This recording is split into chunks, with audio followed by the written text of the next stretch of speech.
Be honest, how much time have you already spent on Amazon this morning? You know they're offering deals today and tomorrow for Prime Day, and it's no secret. Look, I love to save money. I love a good buy. I know you do too, but putting our personal information at risk sometimes isn't worth it. Joining us to share how to stay safe when shopping online, Chief Technology Officer at Critical Start, Randy Watkins. Randy, thanks for being here. Good morning. Thanks for having me. I know this isn't the only thing on your to-do list here today. You've already been shopping the Prime deals. Boy, they can really lure you in with some big savings, right? But we got to be careful. That's the promise. But yeah, it does definitely present a rich playground for attackers to come after consumers. Okay, so I went online because I'm looking for one of those smartwatches for my kid so I can kind of call him and make sure he's okay down at the park, tell him to come back for dinner. It's like $180, but it was marked down by like half. I mean, some really good deals luring people in, but that's part of the issue. That's just one step of the process that we got to be taking. What should we be doing to make sure that we're doing safe transactions and that we're not getting hacked? I mean, the big thing is operate inside of Amazon's website, right? If you're on Amazon.com, you're on their website, you're giving them your contact information, your payment details.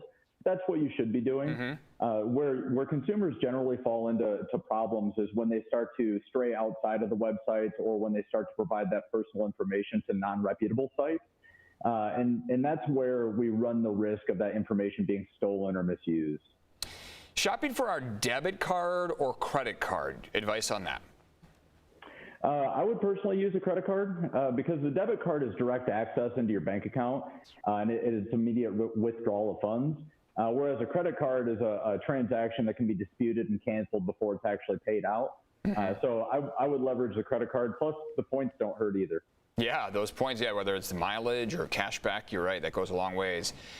If we're logging in and we're shopping from public places, say a coffee shop or whatever, versus at home, any difference? If it doesn't matter where we buy something, is there a preference there?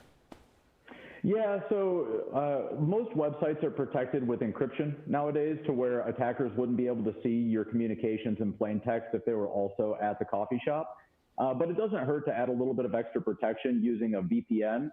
There's plenty of them available. And if you go to Google and you search for VPN, you can find a good software to download. And what that does is it makes an encrypted tunnel of communication between your machine and another node on the internet to where somebody sitting in the coffee shop with you can't intercept your communications and see what you're putting in there. Gotcha. Look, I had my Instagram account hacked recently. It was not fun. Some guy in Turkey took my email, my password, and claimed my account.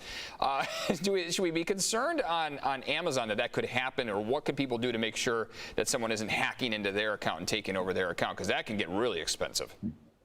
I mean, account takeovers are definitely one of the things that attackers are after. And the big rule of thumb there is multi-factor everywhere, right? So you can turn on multi-factor authentication where we'll send you a text message or a phone call, or you can use Google Authenticator or something like that to provide a secondary code aside from just username and password.